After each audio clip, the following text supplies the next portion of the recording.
picture this. I want to pull you, the listener, right into the middle of a very specific, incredibly vivid scene. Oh, I love where we're starting with this. Right. So it's just after dawn on the African savanna.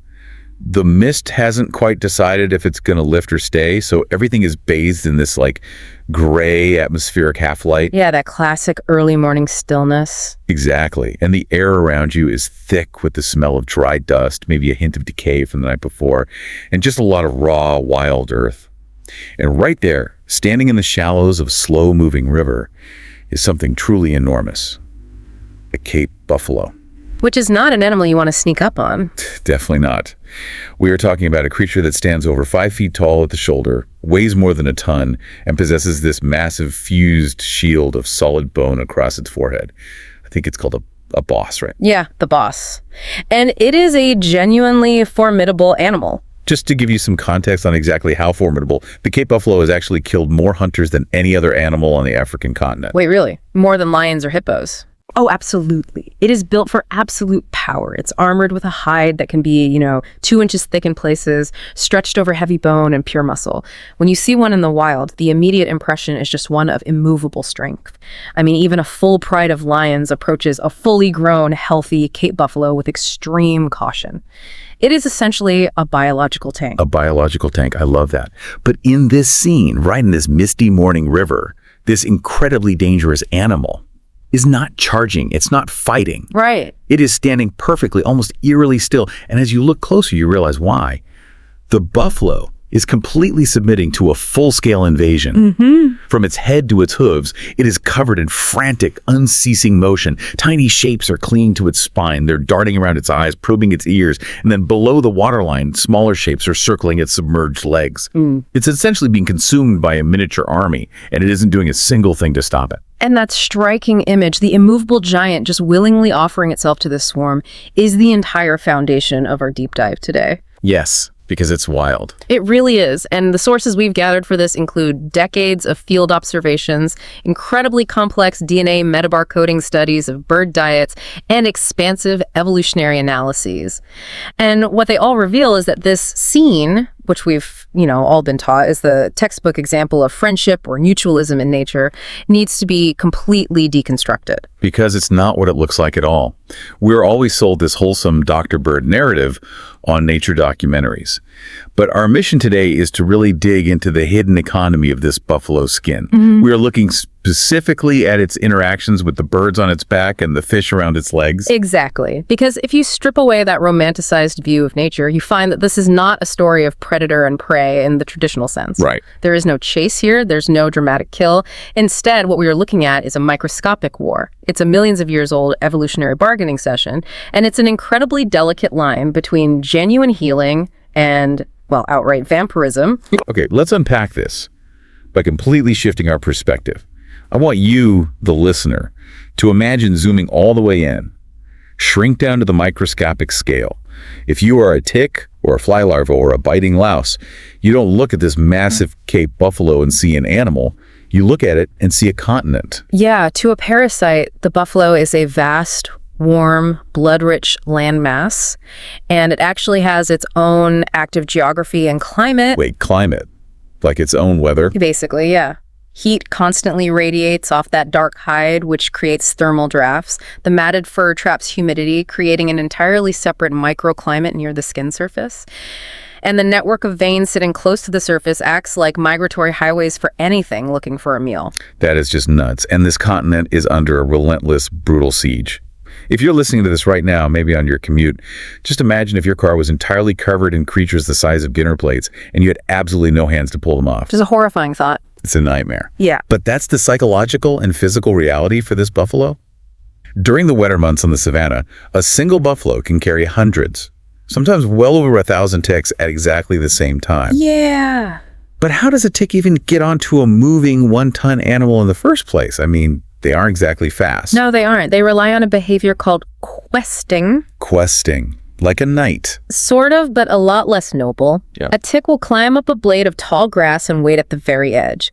And they don't have eyes like we do. Instead, they use something called Haller's organ. Haller's organ. Right, which is a specialized sensory pit located on their front legs.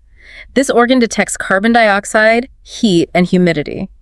So when the buffalo exhales, or when its body heat just radiates through the grass, the tick senses that chemical and thermal signature.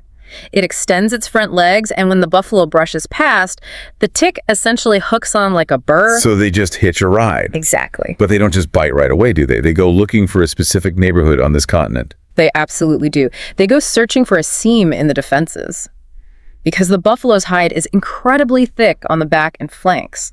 So the tick navigates toward areas where the skin is thin and heavily vascularized, meaning there are blood vessels super close to the surface. Right. So they head for the soft tissue inside the ears, the groin, the deep folds of the neck, or the underside of the tail. Ugh, the softest spots. And once they get there, they don't just take a quick sip and leave. Yeah. Let's talk about the mechanics of the bite itself, because it's not like a mosquito trick at all. Oh no, it is much closer to a surgical excavation.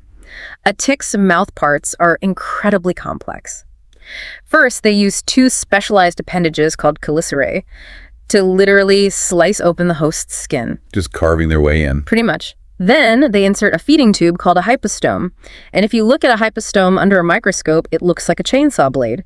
It's completely covered in backward-facing barbs. Which explains why you can't just brush a tick off. It's essentially anchored in like a harpoon. It is. And they actually go a step further. Many species of ticks secrete a specialized glue-like substance from their salivary glands called cement. Literal cement. Well, biological cement. This substance pools around the bite wound and hardens, physically bonding the tick's mouth parts to the buffalo's flesh. They are literally concreting themselves into the host. Wow. Once anchored, they can remain there for days, sometimes over a week, just slowly drawing blood. And while they do this, they inject anticoagulants so the blood doesn't clot, and they inject immunosuppressants so the buffalo's body doesn't mount an inflammatory response that would cause the tick to be pushed out. That is just straight up chemical warfare. And as they sit there drinking, they undergo this massive physical transformation, right? Oh yeah, they expand enormously. Like a tick can swell from the size of a tiny flat sesame seed to something closer to the size of a dark engorged grape. And when you multiply that single grape-sized thief by 1,000, you start to see the true physiological cost. It's a massive drain on the buffalo's vitality. It really is. Chronic tick loads cause severe anemia. 1,000 ticks are literally draining pints of blood over time, which forces the buffalo's body to work overtime to produce new red blood cells. That pulls critical energy away from foraging and immune defense. But honestly, the loss of blood is actually the lesser threat. The real danger lies in what the ticks leave behind in the bloodstream. Right, because ticks are basically dirty needles. Exactly. They are notorious vectors for deadly pathogens. In this ecosystem, they transmit protozoan parasites that cause diseases like East Coast fever. And what does that do to the buffalo? Well, what happens in East Coast fever is that the pathogen, which is called Theileria parva, enters the buffalo's bloodstream and physically hijacks its white blood cells. It forces those white blood cells to multiply uncontrollably, almost like a localized cancer. The buffalo's lymph nodes swell massively, its lungs fill with fluid, and it essentially drowns from the inside out. For a calf or a buffalo that is already weakened by a dry season, that tick-borne fever is a death sentence. This unseen microscopic illness quietly outcompetes drought and even lions as the deadliest force on the savanna. That is terrifying. Yeah. And there are other fronts in this war, too. You've got biting flies that are constantly circling the buffalo's eyes and nostrils, just looking for moisture. They lay their eggs in any open wound they can find. You have botfly larvae that are literally designed to burrow beneath the skin, living in the flesh until they mature. You have lice colonizing the base of the tail and the deep folds behind the ears. Yeah, and we have to look at the buffalo's physical limitations in fighting this war. Think about the anatomy of this massive beast. It has no hands to pull a tick from its ear. Right. It has a tongue, but a buffalo's tongue cannot reach its own back or its shoulders. It has hooves, but those hooves are designed for bearing a ton of weight on rough terrain. They certainly can't delicately scratch a louse out from behind an eyelid. Way. Its tail is useful, but only as a swatter with a very limited defense radius near its hindquarters. Fundamentally, despite all its muscle and bone, the buffalo is completely ill-equipped to fight a siege taking place on the surface of its own body. You know, imagine you build this massive, highly fortified stone castle. You've got thick walls, heavy iron gates, a moat. It's totally impenetrable to a battering ram or a catapult. You feel completely safe. But then you realize you have a termite problem. Oh, that's a great way to put it. Right. Suddenly, all those heavy stone walls and iron gates mean absolutely nothing. The invaders are infiltrating through tiny cracks you can't even reach. And worse, those termites aren't just eating the wood. They're leaving behind a toxic waste that poisons the air inside the castle. Your massive cannons are entirely useless against them. That's the buffalo. A fortress that is helpless against an invasion of the tiny. And in biology, evolution abhors a vacuum, where there is a massive untapped biological resource. In this case, thousands of blood-filled ticks and a rich expanse of parasites covering millions of grazing herbivores. Something eventually will adapt to exploit it. Because it's just free real estate. Exactly. The resource is simply too calorically dense to ignore. And this is exactly what introduces the opportunistic heroes, or, as we'll see, perhaps the villains of our story. Which brings us to the airborne cavalry.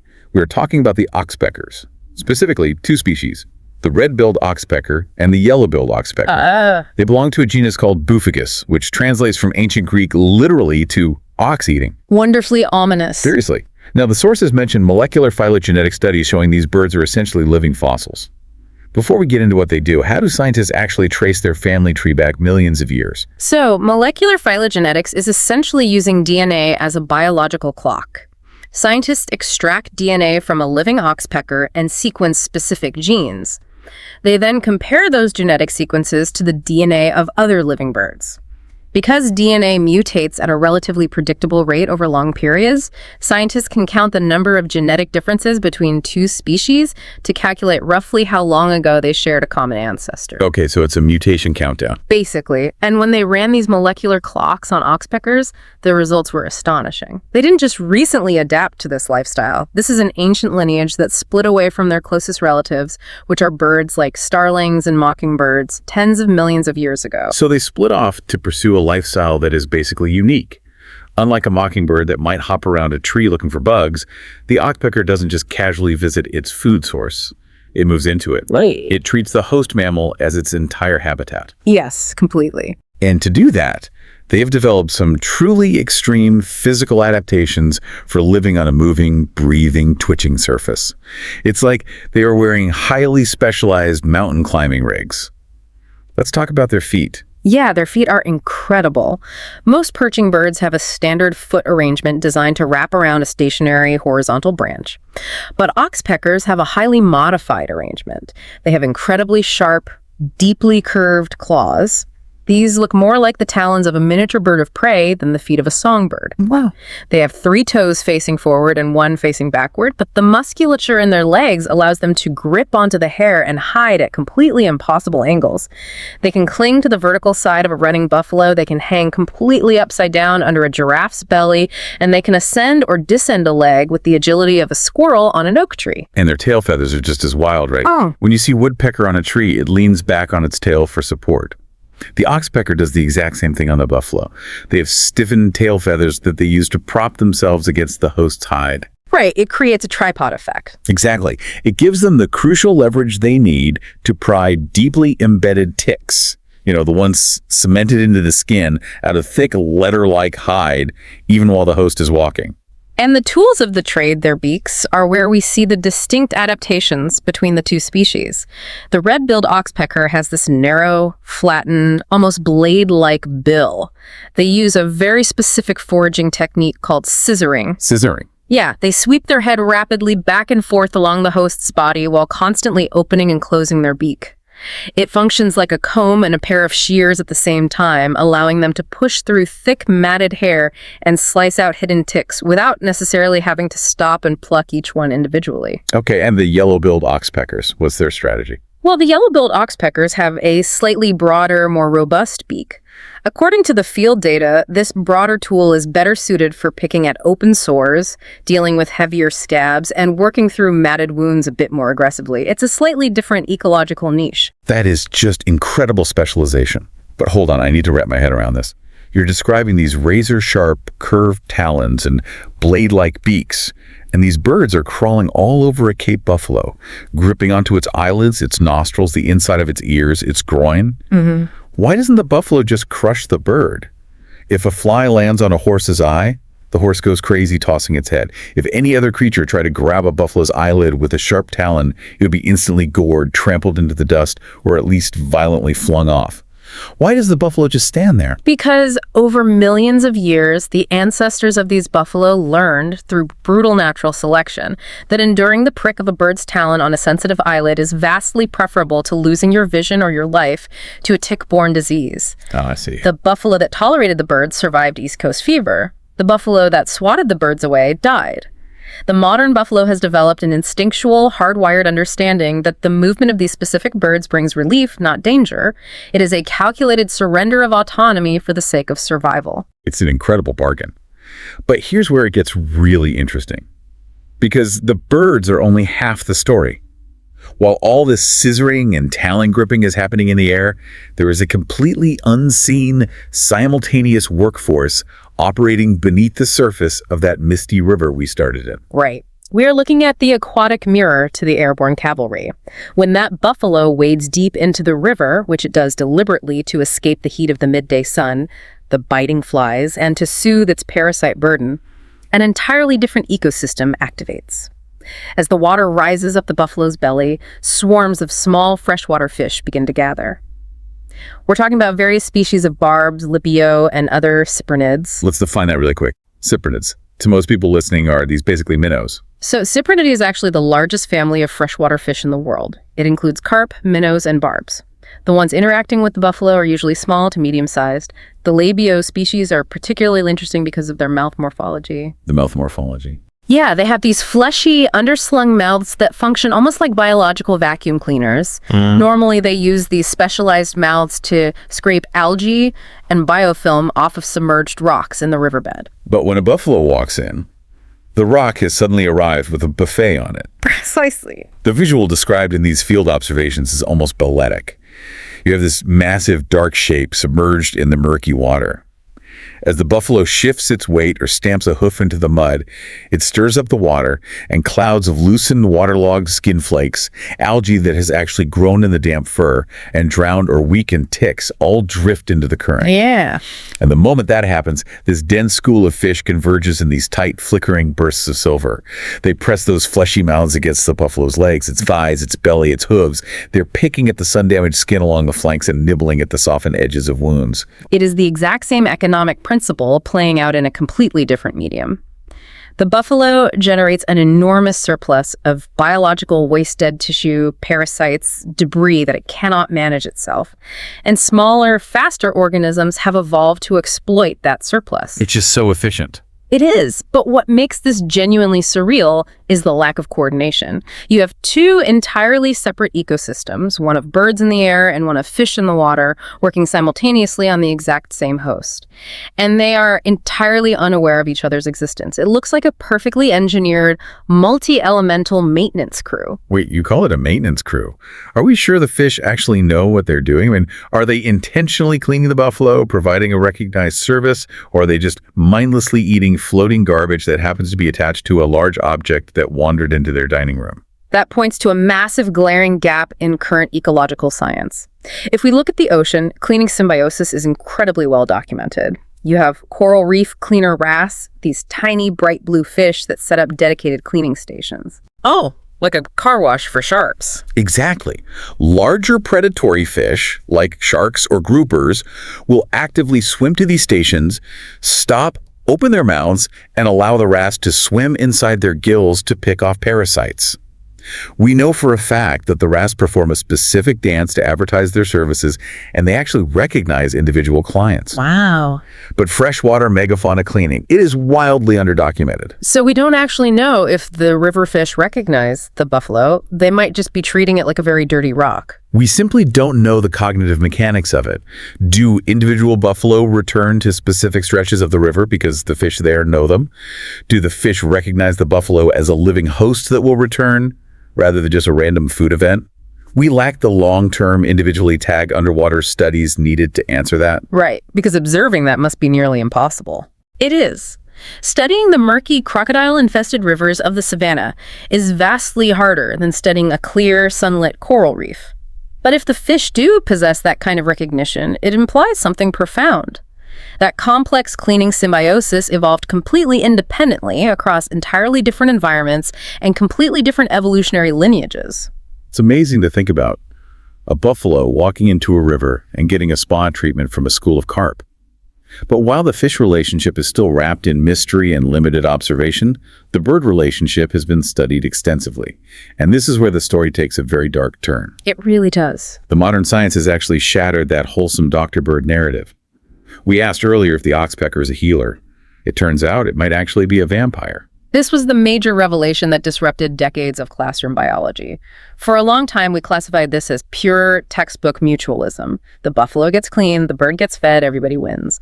But modern field studies, combined with DNA metabarcoding, have revealed a much darker reality. Before you give us the results, explain the metabarcoding part. How are they getting DNA? Are they catching the birds and pumping their stomachs? No, stomach pumping is highly stressful for the birds. Instead, researchers use feces. When an oxpecker defecates, the feces contains the degraded, highly fragmented DNA of whatever the bird recently ate. Researchers collect these samples and extract the genetic material in a lab. They use a process called PCR polymerase chain reaction to amplify a specific, targeted gene region, usually a gene called CO1. Okay, what is CO1? Think of this gene as a universal barcode. Once they amplify millions of copies of this barcode, they sequence it and run the data against a massive global database of known genetic sequences. Oh, that's brilliant. So it literally is like scanning a barcode at the grocery store, but instead of telling you it's a can of soup, the database tells you this DNA belongs to Rhipicephalus appendiculatus, the brown ear tick. Exactly. The computer matches the sequence, and it provides a highly accurate inventory of the bird's diet. When researchers analyzed these fecal barcodes, they found DNA from mammals, ticks, and flies. But the crucial finding, the smoking gun, is that ticks and flies rarely co-occur in the diet of a single individual bird. Meaning they aren't just flying around eating every pest they see in an indiscriminate buffet. They are highly selective. They are choosing what to eat based on locality, immediate need, and what's available. And the uncomfortable truth the researchers uncovered is what happens when ticks are scarce. If an oxpecker lands on a buffalo and can't find enough engorged ticks, it doesn't just sigh and fly away hungry to look for another host. It turns its attention to the buffalo itself. Yeah. When the preferred food source is gone, the birds will peck directly at existing sores on the host. They will actively widen these wounds. They possess specialized grooves in their beaks that allow them to scoop and drink the blood, the mucus, and the tissue fluids straight from the living mammal. That is gruesome. It is. Field researchers observing through binoculars have watched oxpeckers intentionally picking at scabs to keep wounds open. They are essentially cultivating a renewable blood source on a living animal, tending to an open sore the way a farmer might tend a crop. It's like a corrupt auto mechanic. Let's say you take your car in to get the oil changed, which is a legitimate service you need, just like the buffalo needs tick removal. The mechanic fixes the oil. That's the mutualism part. But while they're under the hood, they realize you don't need any other expensive repairs today. So, to ensure they keep making money off you, they intentionally loosen a belt or crack a rubber seal just a tiny bit. They fix your immediate problem, but they intentionally break something else to ensure you have to come back and keep paying them. When the ticks are gone, the bird loosens a belt by opening a wound to get its meal. That's a perfect analogy. And what's fascinating here is the concept of conditional mutualism. Human beings love to put things in neat binary boxes. This organism is good, this organism is bad, this is a parasite, this is a partner. Right, black and white. But nature operates on a fluid sliding scale. When ticks are abundant, the relationship sits firmly on the mutualism end of the scale. It's harmonious and highly beneficial to the buffalo. But the moment tick populations drop, the relationship slides rapidly toward parasitism. The bird effectively becomes a parasite itself. And it has evolved to make this blood-feeding look, at a glance, exactly like a helpful grooming service. They're acting like flying hypodermic needles. And the DNA studies back this up in a terrifying way. The sources show that 32% of the fecal samples tested contain traces of at least 2 different mammal hosts. So imagine the mechanics of that. It's not pretty. A bird drinks blood from an open, infected wound on a wildebeest. It takes flight, lands on our Cape buffalo, and starts picking at a sore there, mixing the blood and saliva. This raises massive concerns that instead of being pest controllers that save animals from disease, oxpeckers might actually be major vectors for disease transmission themselves, just moving blood-borne pathogens directly from host to host. It forces us to entirely reevaluate their ecological role. Are they suppressing disease by eating ticks? Or are they spreading disease by sharing blood across species? The answer is likely a messy combination of both. Which, of course, brings us right back to the central mystery. If the birds are actively drinking the buffalo's blood and intentionally keeping its wounds open to fester, why does the host tolerate this exploitation? Right. If the buffalo is paying a blood tax to a corrupt mechanic, why doesn't it just evict them? It can twitch, it can roll in the mud, it can brush against a thorn bush. Why doesn't it? Because the buffalo is a highly evolved strategist. Natural selection is fundamentally about biological mathematics. When researchers meticulously tracked thousands of feeding behaviors over thousands of hours of observation, they found that despite the horrifying vampiric nature of wound feeding, it actually accounts for only 3.1% of all feeding events on wild hosts. Okay, so it's a very small fraction of what they're actually doing. Exactly. The vast, overwhelming majority of the time, the birds are genuinely removing dangerous parasites. And we see this strategic tolerance play out completely differently depending on the host's evolutionary history. The rejection rates blew my mind. So for wild Cape buffalo and giraffes, the rejection rate is 0%. Researchers have essentially never observed a single instance of a buffalo completely, permanently rejecting a red-billed oxpecker. But then you look at cattle. Cattle provide a perfect evolutionary control group. Domestic cattle are relatively recent additions to the African savanna in evolutionary terms.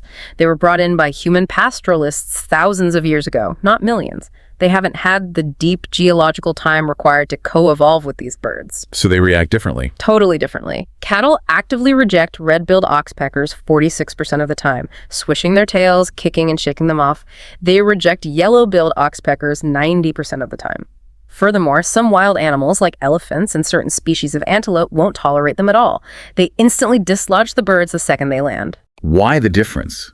Why does a buffalo endure it, but an elephant refuses? It comes down to alternative defense mechanisms and hide thickness. Elephants have highly prehensile trunks.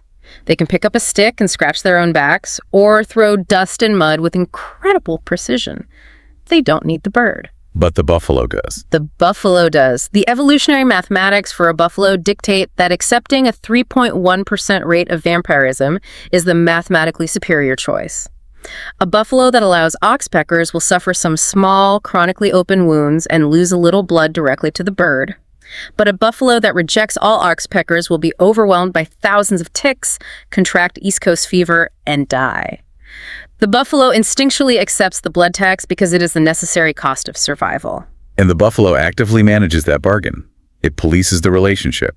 The field observations show that the buffalo isn't just a passive buffet.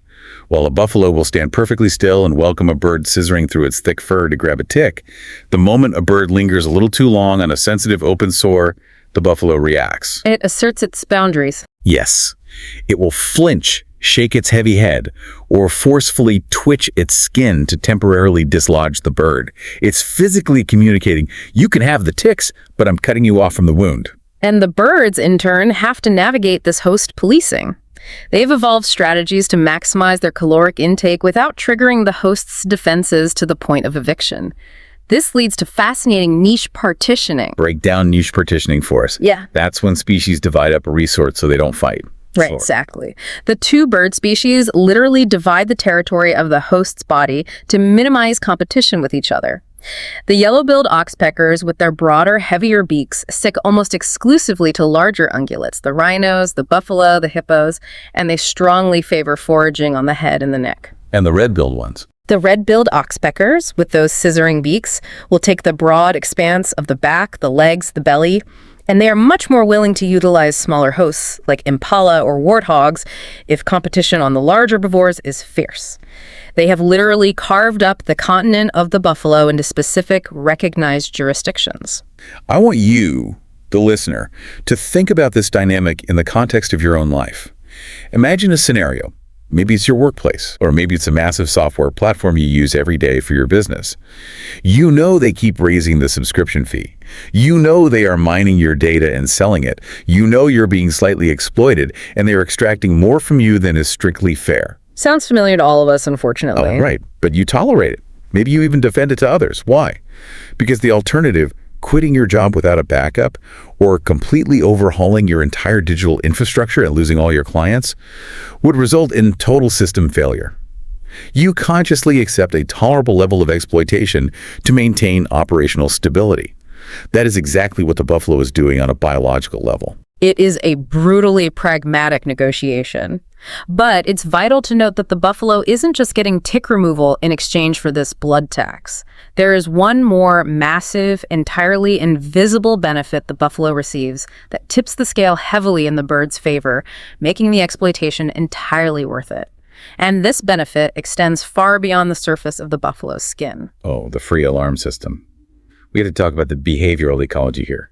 Remember, the oxpecker is spending its entire day perched on the highest point of a massive animal. In the tall grass of the savanna, visibility is incredibly limited for a ground-dwelling animal. But the bird occupies the absolute best vantage point available. They have a literal bird's eye view, and they has evolved this incredibly sharp, distinct, rattling hiss, an alarm call that they release the absolute instant they detect danger, like a lion creeping through the brush. The field data on the effectiveness of this alarm is remarkable. Studies comparing herds of herbivores with oxpeckers to herds without them show a drastic difference in predator detection times. Herds carrying the birds respond to approaching predators significantly earlier. Which saves lives. Unquestionably.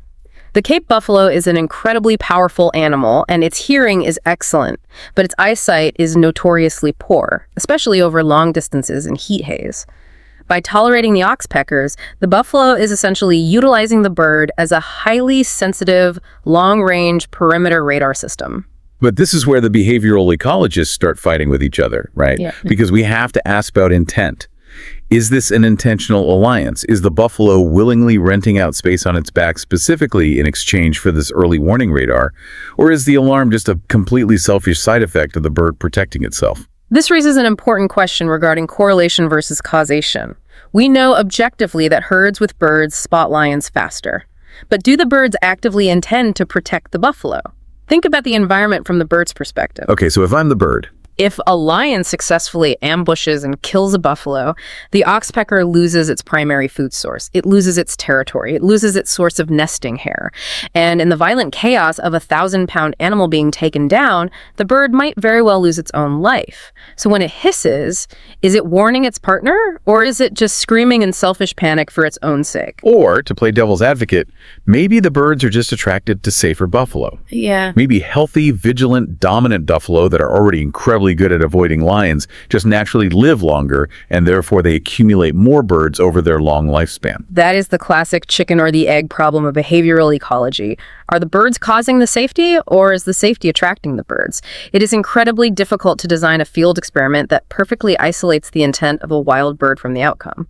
Honestly, if I synthesize this, I'm not sure the bird's internal psychological intent actually matters to the buffalo. Regardless of whether the bird is being beautifully altruistic or entirely ruthlessly selfish, the functional result is exactly the same. An alliance is formed. The oxpecker is so deeply structurally entangled with the host that protecting the giant is the only possible way to protect itself. Their fates are physically tied together. The buffalo doesn't care why the alarm rings, only that it rings. That is a very pragmatic, results-oriented way to view symbiosis, and it highlights how deeply integrated these lives are at a systemic level, which makes our next topic incredibly sobering, because this delicate, millions of years old negotiation, this intricate balance of blood, ticks, grooming, scissoring beaks, and alarm calls is incredibly fragile. Yeah. And it is highly vulnerable to modern human disruptions. The ripple effect. Let's look at what happens when human intervention touches this ancient system. In many agricultural areas across the savanna, human pastoralists and commercial farmers use chemical cattle dips. The goal is completely understandable and necessary for their livelihoods. They want to kill the ticks that are draining and infecting their domestic cattle with deadly diseases. Right. They're just trying to protect their livestock. Exactly. So they use synthetic pesticides, chemicals like amitraz or deltamethrin. But what happens is the cattle get covered in pesticide. The ticks attach, ingest the poison, and begin to die. Then the oxpeckers fly in to do what they've done for millions of years. They eat the poisoned ticks. And the unintended ecological consequences are devastating. The biomagnification of these pesticides, where the toxin concentrates as it moves up the food chain from tick to bird, has led to sharp localized extinctions of oxpecker populations in several regions of Africa. The birds are simply wiped out in areas heavily utilized by dipped cattle. That is so sad. It is, and the terrifying result of removing the birds is what happens next. Researchers have documented massive, measurable spikes in tick loads, not just on the domestic cattle, but on the wild herbivores in the surrounding protected areas. The burden of parasites skyrockets the moment the airborne cavalry disappears. It proves just how much invisible, heavy lifting those birds were doing, despite their vampiric tendencies. They were holding the line. And this brings us back to the ocean parallel we touched on earlier with the cleaning fish. If we connect this back to the cleaner wrasse on coral reefs, we see the exact same structural fragility. Marine biologists refer to the dynamic at reef cleaning stations as operating under the prison guard's dilemma. The prison guard's dilemma. Yeah, it's a delicate, constantly shifting alliance built on tension. A partner providing a vital life-saving service can become a parasite, taking a bite of healthy flesh in a heartbeat if the conditions change. And that cheating is only regulated by the constant threat of violence, retaliation, or the threat of total abandonment. The ecosystem doesn't run on peace. It relies on this constant low-level tension. When you remove a keystone player like the Oxpecker or the cleaner wrasse, that tension snaps and the system collapses into disease. So what does this all mean? When we zoom out and look at the whole picture, the birds scissoring through fur, the cyprinids vacuuming the legs, the ticks cementing into the skin, the buffalo policing the bites, the lions stalking the grass, the pesticides altering the balance, we realize that the human categories we try to force onto nature are just way too neat. Way too neat. We want things to be mutualism, a pure, happy win-win where everyone is friends. Or we want it to be parasitism, a clear villain and a clear victim. But nature doesn't care about our categories. It operates in this incredibly fluid realm of endless negotiation, contingency, and compromise. If we connect this to the bigger picture, it shows us how deeply interconnected every single element is on a molecular and geographic scale. Multiply this one buffalo standing in the river by a herd of hundreds. Then multiply that herd across the vast expanse of an entire continent. What you have is a massive, invisible economy of blood, dead skin, warning calls, and survival running constantly in the background of the ecosystem. It's staggering. It is the operating system of the savanna. When humans introduce a chemical that removes just one piece of code, the Oxpecker, the cost doesn't vanish. The cost manifests as an explosion of disease, anemia, and suffering on the animals left behind to fight the microscopic war entirely alone. It really changes how you see the world. I want to bring you, the listener, right back to that opening scene we painted.